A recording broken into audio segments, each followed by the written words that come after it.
We're here with the one and only Marcus Sheridan.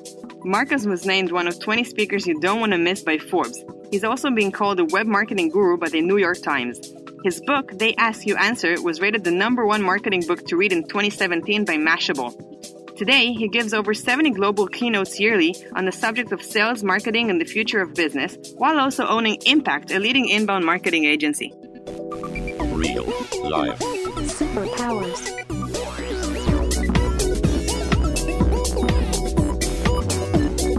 Up in the sky, it's a bird. It's a plane.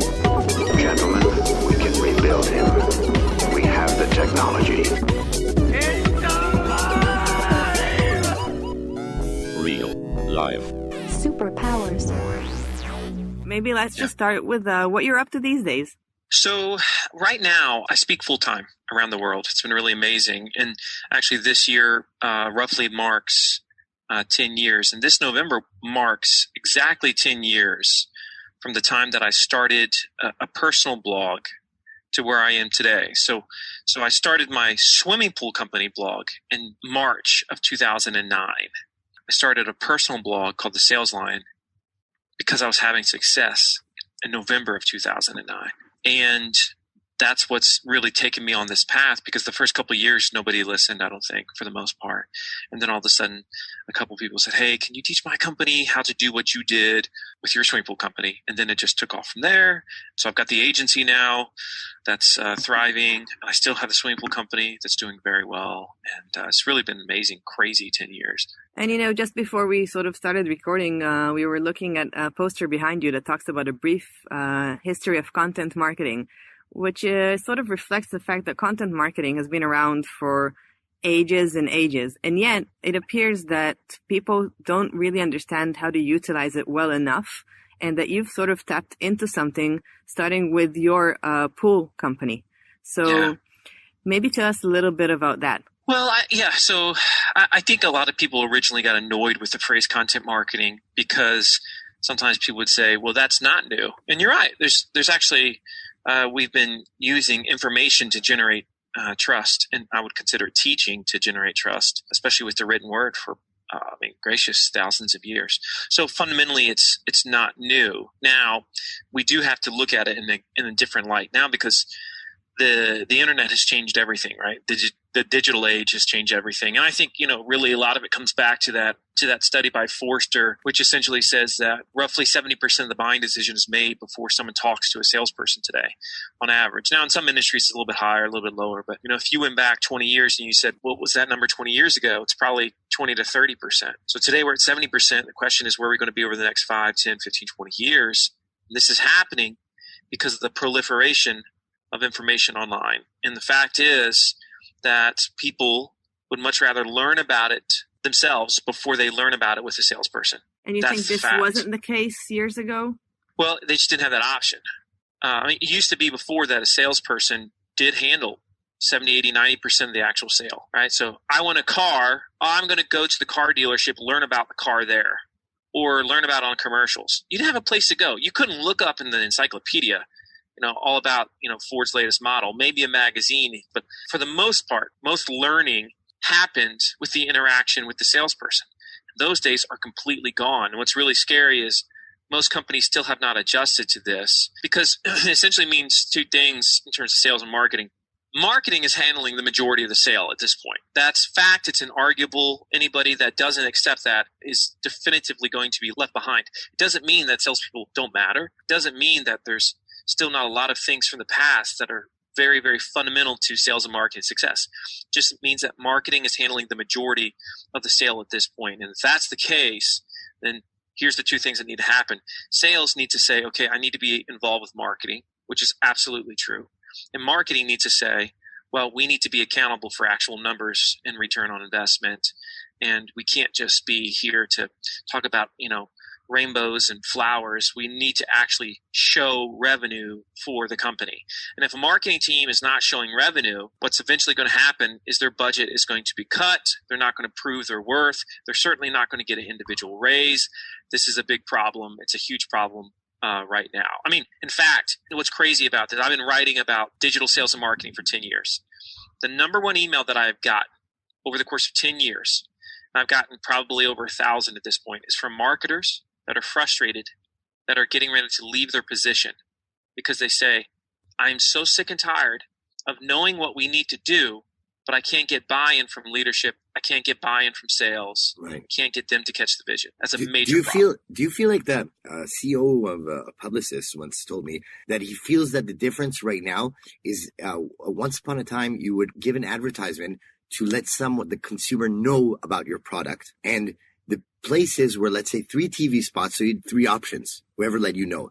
Now there's 1,500 options where the problem is not knowing about it, but actually getting depth and detail or a user journey to actually sell that product. And that's what's the tipping point is changed, because you're not trying to distribute the message anymore. It's into the detail. Well, yeah, the detail is huge.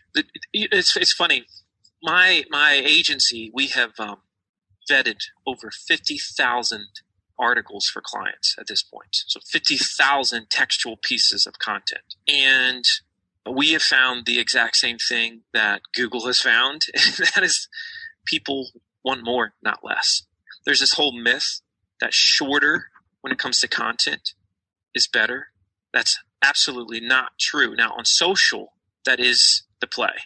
Social is a shorter play, but there's a reason why. If you go into Google right now and you search something, the average first page result is more than 1,000 words.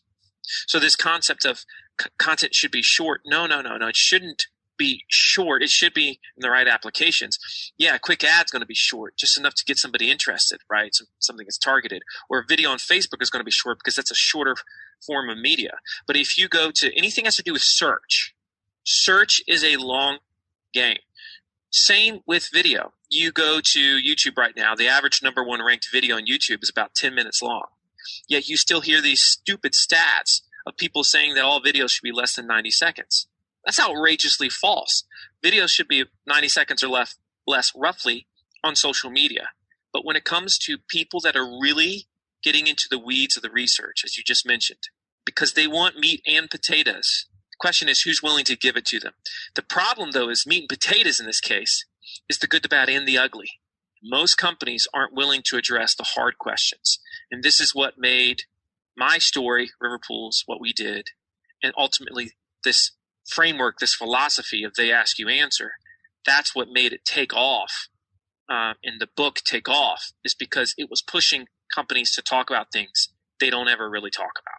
So let's revert back to that. So you were fresh out of college, and this is like your first job as an adult, right? Yeah, pretty much. So I'm out of college. I'm looking for what I'm supposed to be doing really for the rest of my life. And as I'm looking around, my 2 buddies say, "Hey, we just started a swimming pool company, and we want to open this little store. Will you come run the store, and we're going to install pools outside and in the field?" And I said, "Yeah, I can help you with that until I find out what I'm going to do with my life." And so I just got really into it. And immediately I started learning everything about pools and hot tubs because that's what we were selling. And they saw my interest, and they said, "Will you be a partner?" And I was like, "Oh, I don't know if I want to be a partner." But they said, "No, why don't you be a partner?" So I become a pool guy. And then we struggled to grow the business over the next 7-8 years, but we're coming along. And then all of a sudden 2008 hits, the market collapses, and over half the swimming pool companies in the U.S. went out of business during that time. It's a really brutal time. And we thought we were going to file bankruptcy. But if I filed bankruptcy, I was going to lose my home. My 2 business partners lost their homes. Our 16 employees at the time would have lost their jobs. So, we had to figure out a way how to bring it back. And that's when I started to read about the internet and read content marketing, social media, blogging, inbounds. But what I heard in my simple brain was, Marcus, if you just obsess over your customers' questions and you're willing to address them on your website through text and video, you might save your business. But how did you reach that conclusion? I mean, I'm sure it was, to me, it was like, okay, this is obvious thing that's happening here. But this is a time where you're completely on the verge of collapsing. Yeah, but here's the thing about it is, like, I could see my own behavior. I could see how I was going online to learn everything pretty much at this point. I know I'm not unusual. That's what my customers are doing, what our potential customers are doing. So, yeah, I can communicate this stuff. I can talk about it. If there's one thing I can do is I can teach this stuff in a way that people can understand it. And so I knew we had to have a simple philosophy, and that's what it was. It was like, okay, if anybody's ever asked us a question, we're going to address it. The funny thing is, when somebody really listens, a lot of the questions we get in business are negative questions. They're questions that people don't want to answer. And I literally sat down one night and brainstormed all the questions I had gotten over the previous 8 years. And I had well over 100 questions. I'm like, okay, well, here we go. And I just went into it. And immediately I started seeing it was making a difference. It was making a difference in two ways. First of all, when people were calling me, they were just thanking me. Because the thing about it is, when you were in school, when you were in university, nobody taught you how to buy a swimming pool. Nobody taught you what to look for. Nobody taught you how much you were going to spend. Nobody taught you the good, the bad, and the ugly. You didn't learn this stuff. You see, most people, if they're lucky, they buy one pool in their life, right? And so nobody ever really bothered answering these questions. And so we did that, and they said thank you. And you could see the trust rise. But from a search perspective, the traffic just started to explode. I mean, the traffic was just nuts. Really, I could just see oh my goodness, my traffic was doubling month over month. To make a long story short, it became the most trafficked swimming pool website in the world. But the reason why this happened is because we were willing to address stuff that nobody had addressed. And this is the key really to the ask you answer. Let me give you an example. Let me give you an example. I'll give you a few examples, right? So one thing that I discovered was there's basically 5 subjects that move the needle in every single industry, regardless of what you sell. This is B2B, B2C, service or product, local business, national business. There's literally 5 fundamental questions that people are researching before they talk to salespeople. And I have not found the exception to this. And the 5 subjects are this. People are always interested, how much is it? They want to know cost factors, fees, rates, but not just what is the price? They want to know all the factors that revolve around that number. What's going to drive it up? What's going to drive it down? So we talked about that. So cost number 1. Number 2 is people want to know the negatives. In other words, they start to think, well, if I'm going to buy this, how could it blow up in my face? What could go wrong? What could be the issues? All right. What are the negative things that people are saying about? So that's number 2 is the problem. So we've got costs and problems. Number 3 is comparisons. People are obsessed. You and I are obsessed with researching or comparing the one thing that we're looking at versus the other thing or things that we're looking at online, be it a company, be it a brand, be it a methodology, be it a product, be it a service. So we love to compare online. So it has to feel like, okay, we've done our due diligence. Number 4, we're obsessed with what other people are saying about stuff. So reviews. And number 5, we want to know what the best thing is. Whenever we're researching that thing, we want to know which the best one is. Doesn't mean we're going to buy the best one. We just want to know what the best one is. We call those the big 5. Cost, problems, versus review, and best. Now, here's what's crazy. Okay, this is what buyers are obsessed with, and most businesses completely shy away from talking about them. And in fact, if somebody's listening to this right now and you're producing content on your website, and I do this poll all the time with audience, so I'm going to have y'all make a guess. Whenever I meet with audiences, I usually try to find out what percentage of their content currently aligns with those 5 questions. Guess what the percentage is? 20. Yeah, I'd say 20. Yeah, usually it's somewhere between 10 to 20% is what they say. And what's funny about that is that's what they say, and then when we look at the content, it's actually lower than that. They believe it's 10 to 20%. And so what I tell everyone is, at least for your first year, you should be at a minimum 75% of your content should revolve around those 5 things. Now, why? Because that's what the buyer is actually asking. And if the person's asking it, it means they're serious. It means these are the questions that are going to help your sales team immediately, right? And this is what's going to produce the most fruit. The problem is most content that most companies produce is very, very fluffy. And the way you can know it's fluffy is this. How often does the salesperson or even customer service get asked that question? If they're not getting asked that question, guess what? It should probably wait. It's probably not nearly as important as other content. And so we talked about things like, how much does a fiberglass pool cost? No swimming pool company in the world had addressed that simple question on their website. Now, I've tracked it because we use HubSpot. We track the revenue of each piece of content we produce. That one's made well more than $7 million in sales at this point. That one single article. One article, in terms of leads generated, well over $7 million. We talked about what are the problems with fiberglass pools. People used to ask me all the time, what are the problems? No pool guy was talking about what the problems with fiberglass pools were. We openly talked about it. That's made well into the millions. We openly compared all types of fiberglass pools versus concrete pools versus vinyl liner pools. Any type of in-ground pool, we compared them with each other.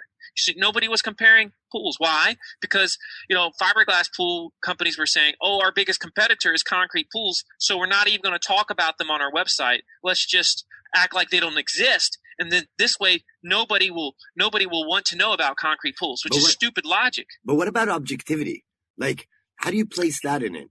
Yes. So this is a great question. So in the book, we call that, or I call that disarming. So kind of an odd analogy here, but whenever there's a hostage situation, the first thing that the negotiator does is they try to get the person to put the weapons down. The reason why you do that is because until somebody puts the weapon down, it's hard to open up a line of communication with them. So when you have somebody that is reading or viewing a piece of content, we all have this inherent, well, what's this person going to try to sell me? I don't know if I'm going to believe them. It's almost like this BS meter that we have when we're reading something online. So the question is, how do you disarm people immediately with your content? And there's a very specific way that you have to do this. And it's funny, most companies struggle with this. And I'll have clients I work with for, a couple years, and still 2 years down the road, they'll send me a piece of content and they're like, Marcus, what do you think? I'm like, yeah, you're still coming across as biased. So how do we come across as unbiased? How? Well, therein lies the disarming. So let me give you an example. So let's say that you wanted to produce a video or an article about what's the difference between concrete and fiberglass pools. All right, this is a very basic example here, but anybody, you take your stuff right now, the thing you sell and the thing your competitor sells, you replace the stuff that you sell with concrete and fiberglass pools. So this is how it would sound. Now, as I'm saying this, what I want y'all to do is say, okay, how often does a company speak to us like that online? Okay, so that's the test for you all right now. So it might sound something like this. One of the questions that we get all the time here at River Pools is, so Marcus, be honest, tell me, what's the difference between a fiberglass and a concrete pool, and why should I choose fiberglass? Well, the truth is, you shouldn't always choose fiberglass. In fact, there are times when concrete is the better option. So what this video is going to do, it's going to explain to you honestly and transparently the pros and the cons of both types of swimming pools. And then hopefully by the end, you'll have a great sense as to which is the best pool for you. So I go back to my question. How often does a brand talk to you like that? So what do you tell CMOs that are, frustrated and, don't get that buy-in? Like, how can people overcome that? Massive issue. People say, I think, bad content is our worst problem. And I think such and such. No. All dirt roads in digital lead back to buy-in. If you have bad content, it's why? Because you probably don't have the right strategy, the right resources, the right people. If you don't have enough resources, why? Again, it goes back to buy-in. If you don't have enough people, it goes back to buy-in. If you don't have enough budget, it goes back to buy-in. If you don't have the right tools, it goes back to buy-in, right? People resist that which they don't understand. So the point is, unless we are extremely focused with buy-in, we're not going to get anywhere. Now, here's the problem, though. You could be a great marketer, and you could tell your team, hey, here's what we need to do. You might be the smartest marketer in the world, but there's this one psychological obstacle that every business has and every marketer has, and that is this. There's this old phrase, it sounds like this. You can be a prophet to the world, but nobody will listen to you in your hometown. And so because of familiarity, if you work in the company and you present ideas that are very against the norm, oftentimes, the majority, and this is sad but true, you're going to have resistance and they're not going to buy it. So how do you get buy-in? Well, it only happens through education, but generally not through you. Again, this stinks. So this is why you have to do, I would say, one of three things. And this is a very honest, frank answer. First thing that you have to do is, instead of marketers always being the ones to go to marketing conferences, you need to go to your team and say, so what's my education budget this year to go to an event for me and my team? And let's say they say $20,000 or whatever your currency is. You say, great. Here's what I want to do. I want to give to the sales manager and to you my leadership team, I want to give you those dollars, and I want you to go in my place this year. And then I want us to have a conversation about it after the fact. Now, do you think that's going to get a leader's attention? Yeah. And how often does a marketer do that? Almost never. And so what happens is they go to the events, they get fired up, they learn new stuff, they come back, they present the ideas, and once again, it gets the no. Second thing that you can do. Second thing you can do is you can go to your leader and you can say, will you read this book? Now, here's the reason why I wrote the Ask You Answer. You all now have read the Ask You Answer. I didn't write it for marketers. Marketers are already eating the dog food. It's leadership teams. And if you want to convert a leadership team or a sales team, you cannot talk like a marketer. Most marketers struggle with buy-in because they talk like marketers. Go online and look up the definition of content marketing. It is the worst definition for at least getting buy-in in the history of the world. You can tell it was written by marketers for marketers. It wasn't written for sales, and it certainly wasn't written for leadership teams. This is why when somebody hears me speak, they're like, you sound different. I'm obsessed with speaking exactly as sales and leadership speak. That's the language that I use. That's why I've been successful. That's why the book was written, to win them over, and that's who it wins over. So find a book, maybe not necessarily mine, but one that you know is written in a way that people can understand it, and ask your leadership team, will you read this? Don't even tell them what's in it. Say, this, I think, could change our lives, our business forever. Would you be willing to read it and have a discussion with me afterwards? This is very important to me. You don't pitch them. That's the second thing you have to do. And the third thing that you have to do is you have to bring somebody in who is not a prophet in your hometown. So I have done over 250 workshops around the world with the single purpose of aligning sales, marketing, and leadership when it comes to digital. Because somebody comes in like myself who has been talking about this, is viewed as an expert, whether it's true or not. It's just the way that it's viewed. And then here's what happens at the end of every single workshop. Leader looks at the CMO, whoever it is, and says, why are we not doing this? And CMO says, what are you talking about? I've been saying we should do this for 5 years. So there's the system. It's not fair, but that's the answer. Okay, so it's about buy-in most of all. What I wanted to actually ask before is that, are there cases where there's buy-in, but, at the end of the day, they have to invest money and they just don't have it? Like, how do they overcome that? No, it's never really about the money. It's more about the pain. Okay, so let me give you an example of what I'm talking about. When I did They Ask You Answer and followed this philosophy in 2009, I'm flat broke. My credit cards are maxed out. I can't afford to pay attention, right? So I am broke, but yet I was able to produce the content. Why? Because I went from 8 to 6 hours of sleep a night for 2 straight years and wrote an article every single night after a long day when everybody else in the house was asleep.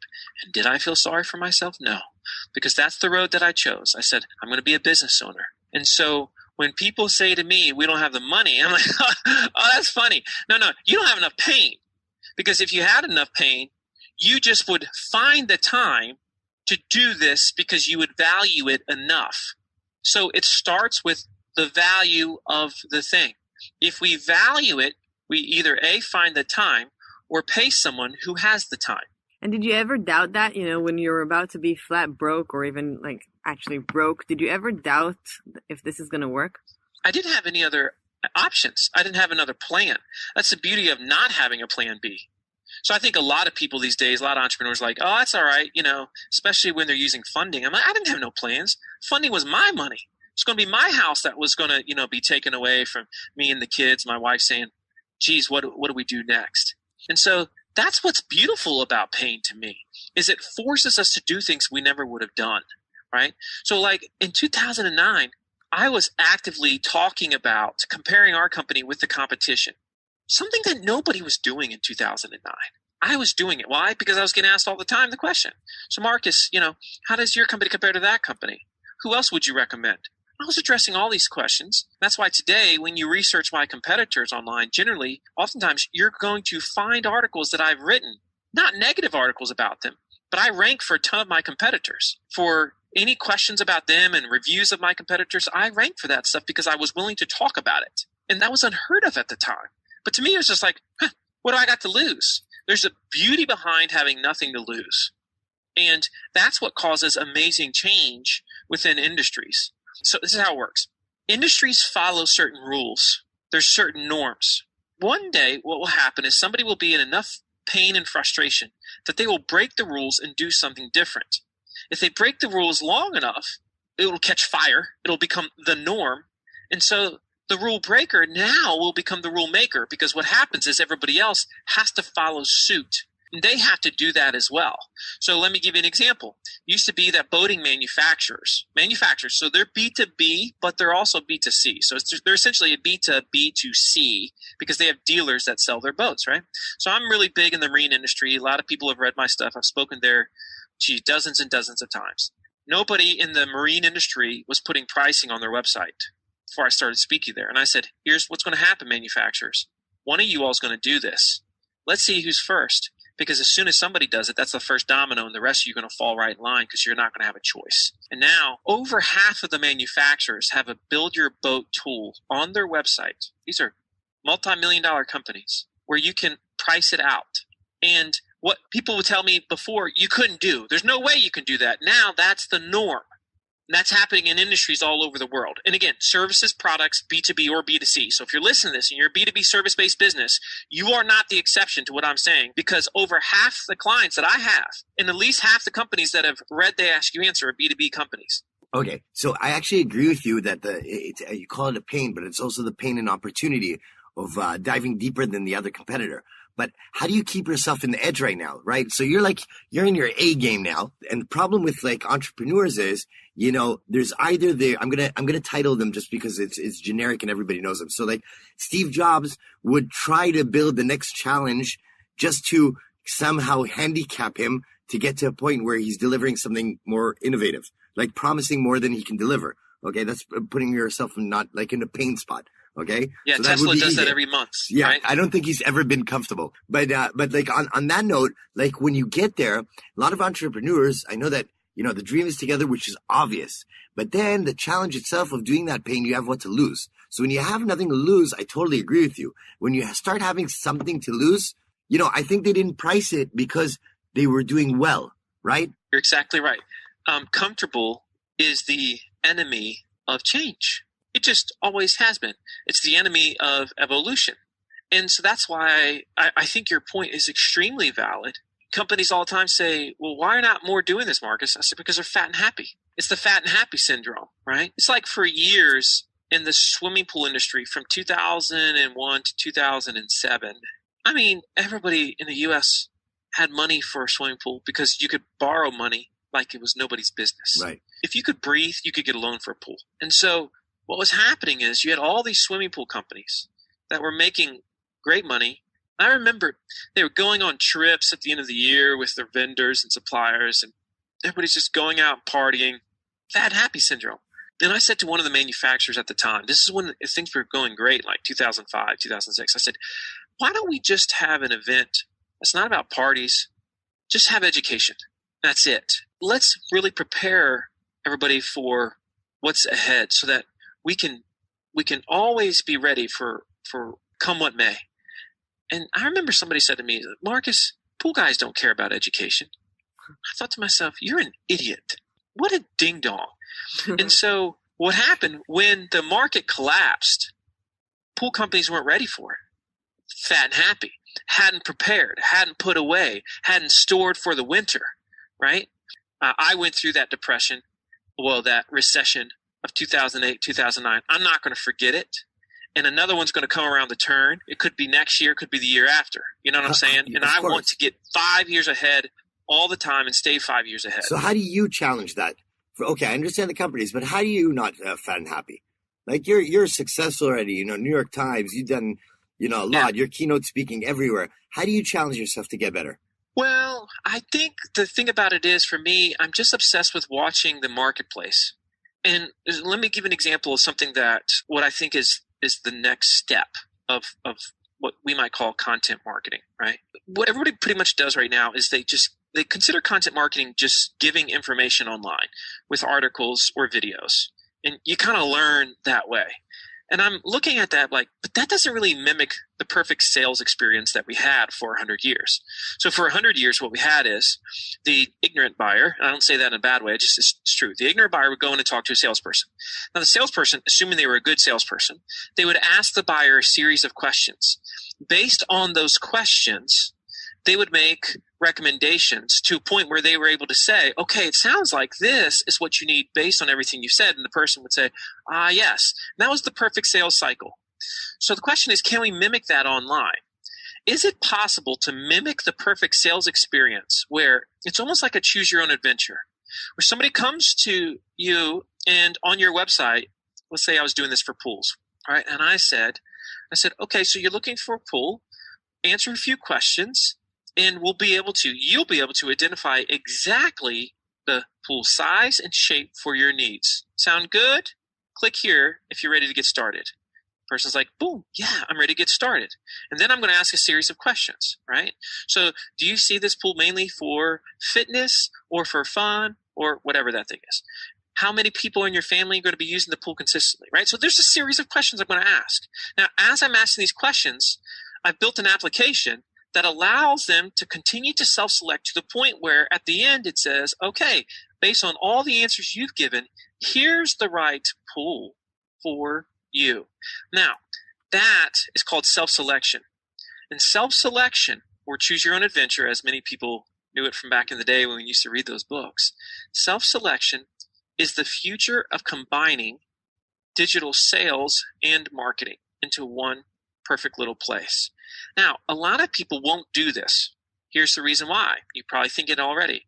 Because their sales team would freak out and say, well, this is going to replace my job. And the argument has to be, well, we can do that and get left behind, or we can do this, and then what will happen is people will come to you, salesperson, and they'll say, I already know what I want because I did that thing on your website, and I just need you to confirm that that was the right choice. No, but it just, okay, I agree on the point that it may switch, like salespeople may be irrelevant, okay, in some sense, but it makes a new opportunity from that because what we're looking at now is a relationship guy. Customer success. Exactly. No, it's like retention. It's account management. It's loyalty, which is a major factor, by the way.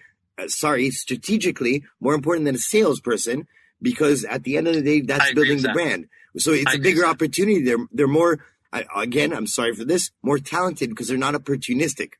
The relationship can't be an opportunistic person. It's not incentivized by how much they sell. It's how long and how much do they talk, like something that's not, it's not ROI oriented, but it's definitely something that you can have KPIs and it's better for the brand that we're focused on that. So it's a good thing. It means the product, in my opinion, the product has to be good. The relationship has to be honest, but it's a new opportunity of a new kind of sales. For years, we've held stuff back during the buying process. And for years, we've thought to ourselves, I hope they don't ask this one particular question. I hope they don't go there. Right. And so that's the ostrich with its head in the sand. Right. And so the whole premise behind the ask you answer is when you become obsessed with the way buyers think, well, then you're constantly challenging yourself. Right. That's to your question, that's what I'm living. I'm saying, all right, self-selection this is the future. Now I can say that, okay, we can just continue the way it's been, but no. This is where we're headed. Now, as part of self-selection, that will evolve. It'll evolve into video experiences. It'll evolve into VR experiences. It'll have all these different ways that it's manifest. But self-selection, without directly talking to a salesperson, but getting what we feel like is a more honest, more complete answer. And the thing about this, though, is unless companies are willing to say that they're not a good fit for somebody, this doesn't end up working. Exactly, because it's going to look biased. That's right. And that goes back to disarming. And so one of the things that I teach companies that I believe in so much, and you do not find this online. You research 100 websites right now, 100 different companies. You'll be lucky to find this on one, and that is this. It's way more important that a company says what they're not than what they are. So most companies only say, here's what we do, here's who we are, this is why we're awesome. But they don't say, but here's who we're not a good fit for. But the moment you are willing to say who you're not a good fit for is the moment you become dramatically more attractive to those who you are a good fit for. Case in point, somebody says to me, I know that I want a very customized swimming pool that looks like an L in my backyard, that has a 10-foot deep end, and it needs to have, 1,000 square feet. I'm immediately going to say, well, we only sell fiberglass pools. And fiberglass pools do not come in that shape. They do not come in that size. And so if you're looking for a pool that has that much area, that has that exact shape, and you know that's what you want, well, then fiberglass pools are not a good fit for you. See, almost nobody's willing to say that. Wait. I know you said that's what you want, but let's look at fiberglass pools for a minute. I mean, that's really what you want, and let's talk about why you want that. I think that's a disservice. What percentage of companies have you ever seen that talk about what they're not and who they're not a good fit for? Very rare. That's a good example. Like, I understand that example. The product A/B of pools, like, is easy. I'm going to try to challenge it in an area where it's a little more, I'll give you like a Pepsi or Cola. It wouldn't be an A or B. So what would you say? Let's say if you were to try to disarm the person trying selling it. I don't necessarily think I would try it with Pepsi or Cola, but I can tell you Red Bull did do that, right? So Red Bull, who I think is owned probably by one of those, Red Bull they came out and said, yeah, it tastes like crap, right? And they were really just totally good with that. They said, we want it to taste awful because it has a uniqueness and it's not for everybody. And therefore you're special if you like Red Bull, right? Great example. I mean, who really loves the taste of Red Bull, right? And that's what made them stand out at the beginning. And there's certain types of vodka that are famous because they taste terrible. And it's almost like this rite to passage. We're not for everybody. If you take now a service-based business, it gets very easy there too. So let's say somebody came to my agency and said, well, how does this apply to your agency, Marcus? I would say this. If you're looking for an agency that will write your content for you, that will produce your social posts for you, well, then we're not a great fit. But if you're looking to learn how to do that yourself in-house, but you want somebody to hold your hand and teach you how to be world-class with that while you're learning to do it yourself, well, then we might be a great choice for you. See the difference? Yeah. Mm-hmm. And that's not what companies do. That's not what they say. That's not how they talk. No, they're going for the sale. That's correct. And it's a short-term solution because, to your point, it'll come bite you on the other side. That's what makes a bad review. That also comes from pain a little bit. Definitely. I'm scared of losing this client because I need the money. I'll sell anyways.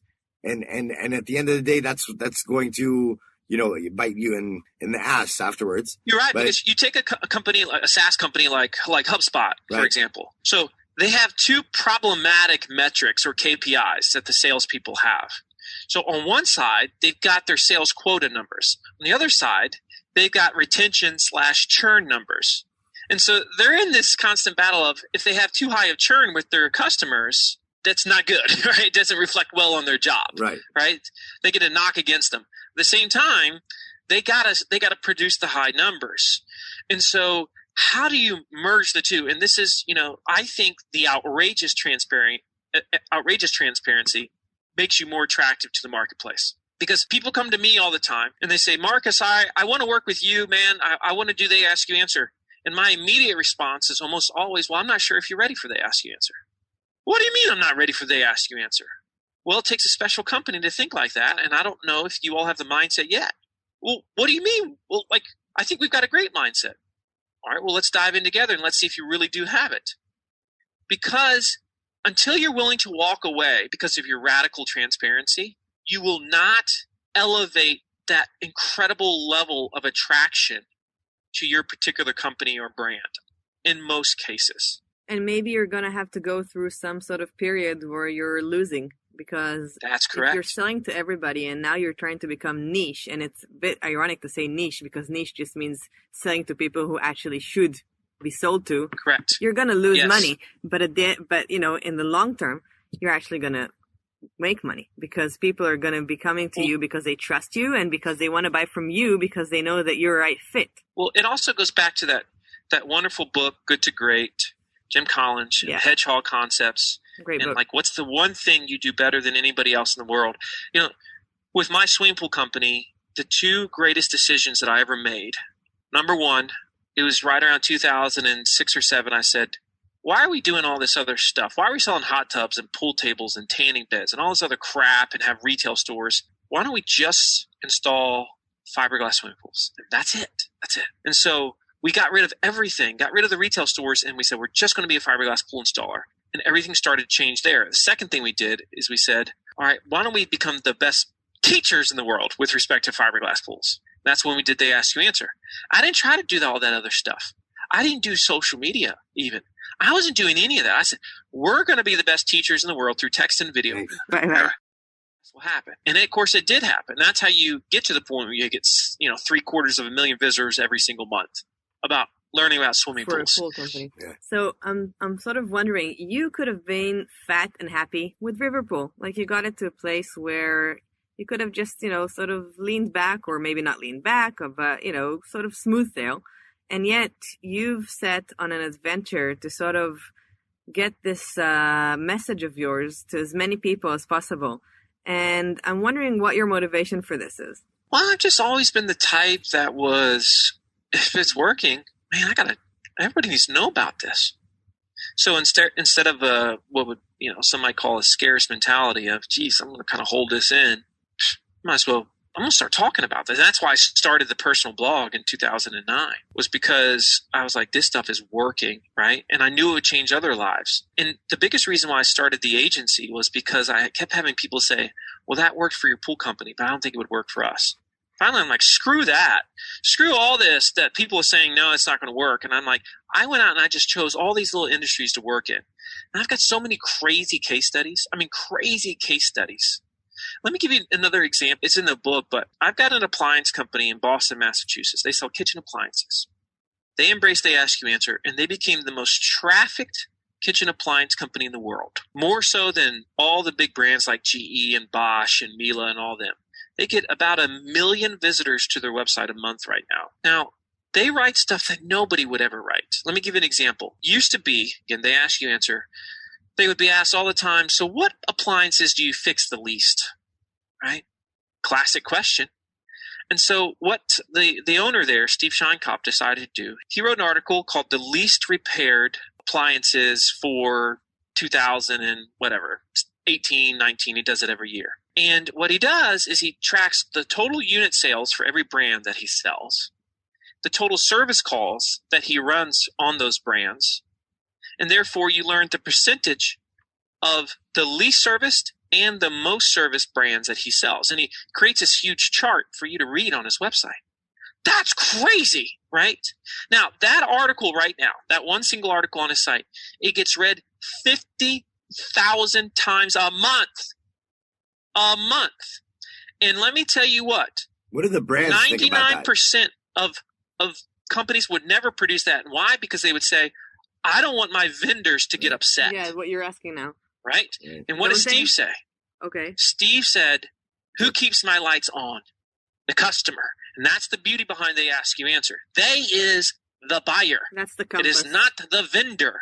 Because now the vendors are scared to death of Steve Scheinkopf. He runs that industry. And they know that if they don't do it right, they're going to be held accountable for it. That's, all this crap about influencers. No. That's an influencer. You're an influencer when you don't need to say you're an influencer. It's when brands completely change their stuff because you made them. Well, one other example. This sounds funny, but it's true. For years, fiberglass pools were built a particular way. You would dig a hole. They would put sand at the bottom of the hole, pack the sand, and put a pool on top of it and pour the concrete patio around it. That's dumb because how many buildings are built on sand? How many driveways are built on sand? Doesn't make sense. In fact, the Bible, which is 2,000 years old, it says, don't build your house on sand. And sure enough, they were built on sand. And so we taught that you have to build a pool on gravel. Why? Because gravel, when it goes down, it's compacted already. And it doesn't wash, it doesn't move. And so when we started this process, roughly 10% of pools were built on gravel. Today, 90% of pools in the U.S. are built on gravel.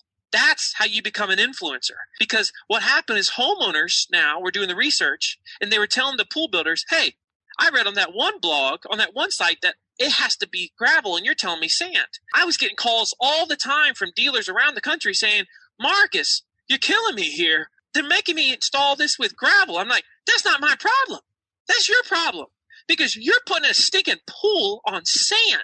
You build sand castles with sand. You don't build pools with sand. So this is what's possible when you become the trusted voice. Tell me, what would be your superpower? Well, I, from an early age, realized that I explained things, oftentimes complicated things, in a way that people could understand them better than my peers. I was going to say, by the way, brutal simplicity of thought. Thank you. Thank you very much. That's what I felt like. And it's brutal, right? You have this knack of not only simplifying a thought, but also saying brutally simple, meaning that it's not even tried to make simple. It's just the brutal truth of things. Like I tell people that if somebody hears me speak and they say he's a genius, I feel like I failed them. Because what I want them to say is, my gosh, this is so obvious. Why are we not doing this? Right? There's a difference between the two. Yes. Because if you say, man, he's a genius, wow, here's what happens. It seems unattainable. Right. Right? Yeah, we discussed that a lot between us and with other guests sometimes about how sometimes there's a tendency, the more a person is insecure, that's how we see it, to sort of try to complicate things and to try to sound like an authority. But you're losing the people along the way. The simpler that you make things, the more that you're going to create rapport and the more the people are going to trust you and the more they're going to want to be around you and buy from you and get your service or whatever. And it's a real disease when people sort of complicate life that way in order to hear that, what a genius. But you're so right, Marcus, that when you hear that you're a genius, a red light should go on because it means I didn't fully understand what you're saying, but it sounds like you totally get what you're saying. Yeah, they become authorities, but the problem with authority is you won't come to a police guy and ask him for help, but you definitely come for the information sign of the police station and say, hey, can you help me out? So you don't always want to be an authority because no one, can come up to you as an authority. You want to be an accessible authority. You want to be the teacher, and a teacher can be an authority. The problem is when the teacher becomes somebody that you can't understand, and it's a different type of authority that's not a healthy one. Well, there's a beautiful phrase, again, going back to simplicity. It just goes like this. It's dumb not to dumb it down. Right. And I just think it's so beautiful because the goal is never to sound smart. And the moment we try to sound smart, that's the moment we start to look stupid. Awesome. Brilliant. So I have a question on the other side. So what would you say would be your kryptonite? I would probably say for me personally, I don't always say no when I should because like everybody else, I want to help people when they want it, right? Or I want to participate. And you got to be really, really successful, you have to be selfish. That's a difficult balance there because you want to give, but if you give too much, then it'll take away from your mission, right? From your goal. Seth did something before anybody else did on his blog. He turned off comments and it was like, oh, that's so unsocial. But he did that because he realized that the comments would influence where he went with his thoughts. And he didn't want that. And he didn't want to spend his time answering comments. He wanted to spend all of his time thinking about, okay, what do I need to be talking about? What's on my mind? What am I seeing in the world right now? And I came to really appreciate that. That's why today, a huge amount of bloggers don't have comments on anymore because they realize the same thing. That was his way of saying no, right? And to me, I've had to learn to say no to certain things because especially the more known you become and the more quote, successful the world might see you as, the more opportunities come your way. All of them sound nice because everybody's got a nice pitch. But the fact is you shouldn't be doing most of them, right? And it's one of those, somebody once said a great phrase. I think it's really great. If it's not a hell yes, it's a hell no. Yeah, Derek Sievers. And that really is. Yeah, that's a good one. Yeah, I agree. Tell me, and one more thing. I really like the point that you made in the beginning that I think our listeners really should write down. And you gave the 5, I'm going to call it for like the Bible notes that you gave. So let's go over it slowly, just the big 5 so everybody can note that down. Yeah, the big 5 is fundamental to your content marketing success and to your sales team using your content in their sales process, right? And so they are really based on the 5 fundamental questions that everybody asks before they will engage a company. And these questions are aligned with the bottom of the funnel, which again makes them very sales relevant and allows it to produce the most leads.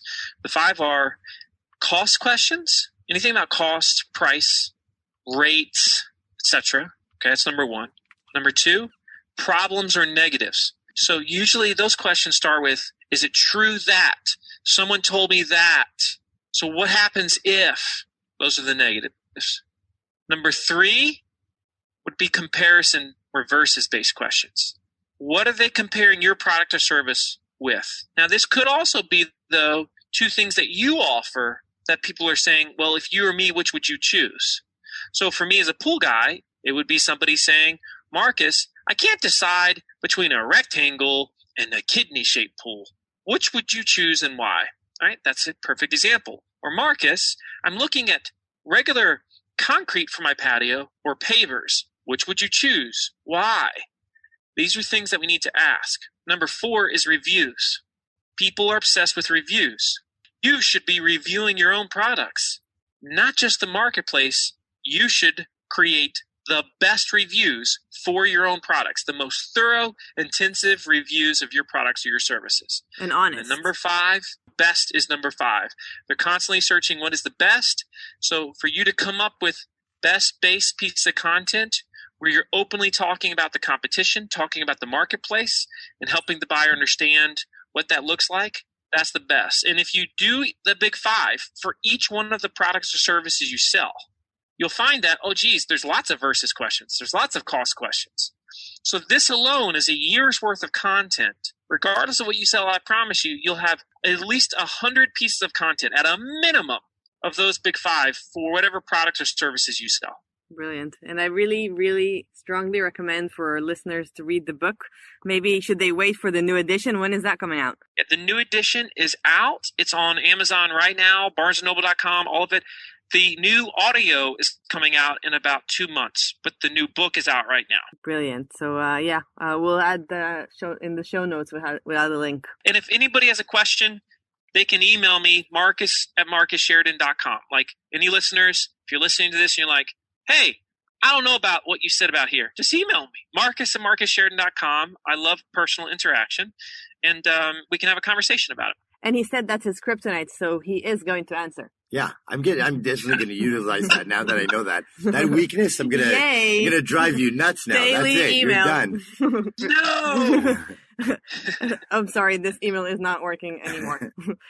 We really appreciate you doing this. We think our listeners are definitely going to gain value out of this, and we hope to do this again sometime. It seems like you keep gaining new insights, and it would be so interesting to learn how you see things down the road. Oh, there's plenty more we could talk about. So, Noah, Ronan, thanks for having me. You guys are awesome. Your audience is awesome, and let's run this back sometime. Perfect. All right. Man. Bye for now.